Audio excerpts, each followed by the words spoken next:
Okay, so last thing I want to talk about is MIDI effects, because that's one area we haven't really discussed yet. And something I want to point out is that if I wanted to like manually maybe draw in some notes again, or maybe just trigger some notes. So let's do both. If I hit Shift Command T, I can add a MIDI track. Remember, you can right click to add a MIDI track. And let's say I just want to throw in my own personal hi-hat sound. Okay, let's say I find a cool little hi-hat sound and I click and I just drag it where it says drag and drop an instrument sample in here, and it loads in one of Ableton's flagship staple samplers called Simpler, one of my personal favorites, by the way. And then rather than recording the notes in or using someone else's clip, I can create an empty MIDI clip by highlighting a region like this, holding down Shift, Command, and M for MIDI to create an empty MIDI clip. Okay? And so what I can do is open up what's called the piano roll. I can zoom in here, I can zoom out there, and I can pencil in one note at a time if I'd like. Maybe hitting Command 2 a few times will get me to some eighth notes here. And I can pencil them in like this. Remember the draw tool, you can also just click, drag across like that. And the nice thing is if I wanted to, yeah, you could see here, I brought some notes up. If I wanted to maybe have some higher pitch notes, the cool thing is that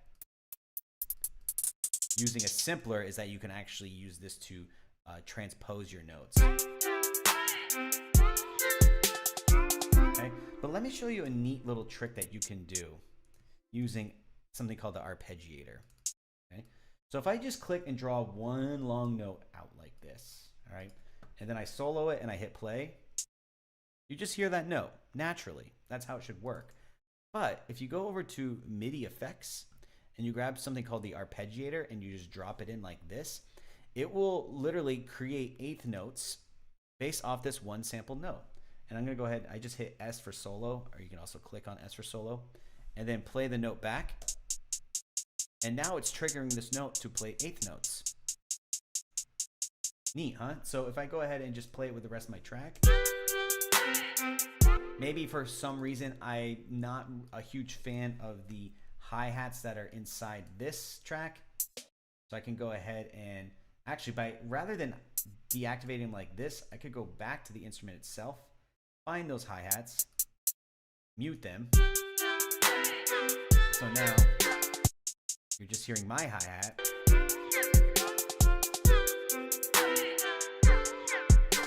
Okay, so maybe you want to separate these things.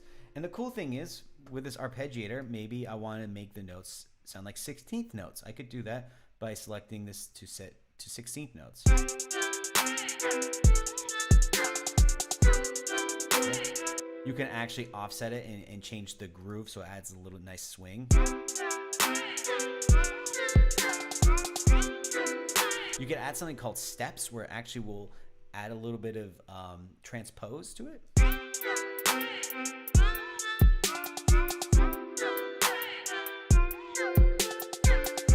And you can also do this with MIDI chords as well. So it's a wonderful tool, and it's a MIDI effect, and it lives in under the categories, the MIDI effects section. Okay. So the one thing you need to understand about MIDI effects is that it's exclusive to MIDI tracks, not audio tracks. So people get this confused in the beginning, which I completely understand.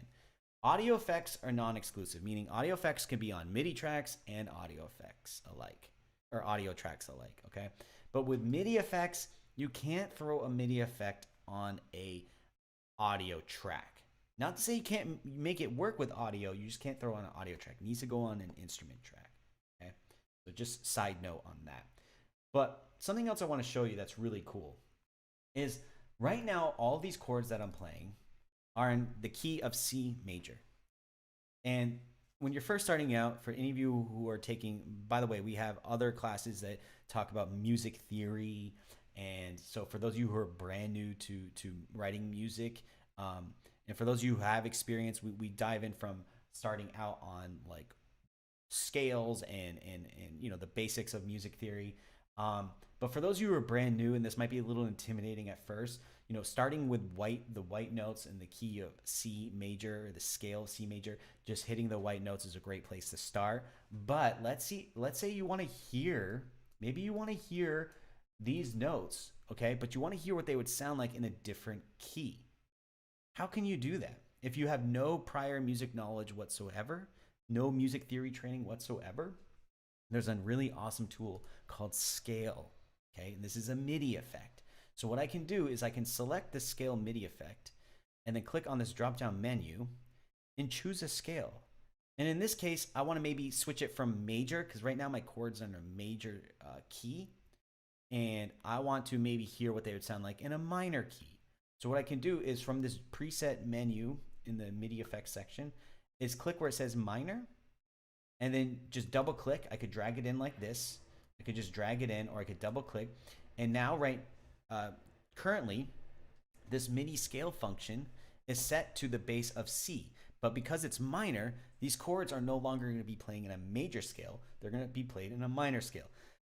Now, when you're first starting out, you might not know the difference between major and minor, and that's okay. That's why we have these classes discussing the theory behind major and minor, but also understanding what it might feel like to you, or what it might sound like. And a lot of times people try to associate major and minor as minor being a little bit ominous, maybe a little bit sadder, or striking a kind of a darker mood, whereas major chords tend to feel a little bit more uplifting and happy. Not to say that minor can't feel happy, but that's the first response a lot of times people associate minor and major with. So if I want these chords to be less happy and a little bit darker, I could use the minor scale function and then go ahead and play these notes back.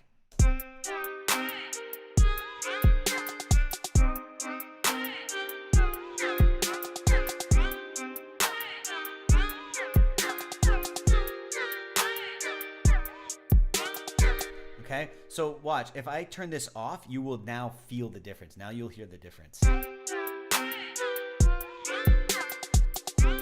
It is kind of happier. It makes you smile a little bit more versus. And if I want, I could try different basses. So what would it sound like in the key of G minor?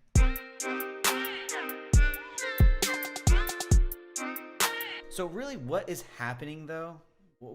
Like, hold on, let's back up for a moment. What is actually happening? Are these notes changing in real time? No. Technically, these notes are not moving. They're staying the way they are.